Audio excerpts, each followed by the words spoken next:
মামা ফুচকা কত করে? এই তো মামা 100 টাকা প্লেট। কি কর মামা 100 টাকা প্লেট? কালকে খেয়েছি 50 টাকা করে।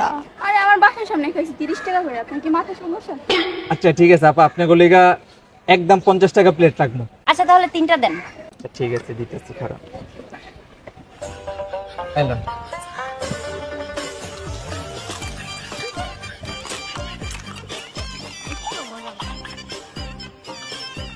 নেন মামা। ঠিক আছে আপু। ভাইয়া বিল কত হয়েছে? আপু বিল হইছে 3 জনের 150 টাকা। আচ্ছা দিচ্ছি আমি। আপু দাঁড়ান, আমার ফুচকার দোকানে একটা রুলস আছে, যেই মেয়ে সবচেয়ে বেশি সুন্দরী বিল ওই মেয়ে দিব। আচ্ছা আমি দিচ্ছি। না না আমি দিচ্ছি। এই আমি দিচ্ছি। কি বলছে শুনোস নাই? যে বেশি সুন্দর বিল সে দিবে। তুমি কি সুন্দর, নিজেকে সুন্দর দাবি করতেছো? কি মনে হচ্ছে তোমার? আজব। এই আমি দিচ্ছি। আরে তোরা ঝগড়া করতেছিস কেন? বিল আমি দিচ্ছি তো। আরে আমি দিচ্ছি। তো ভাই ভাইয়া কি বলছে শুনিস নাই? কি বলছি? আপু আপনারা 3 জনই সুন্দরী, বিলটা আপনারা 3 জনই দেন। ঠিক আছে আপুরা, বাই। চলো। এই আমাকে সুন্দর বলছো।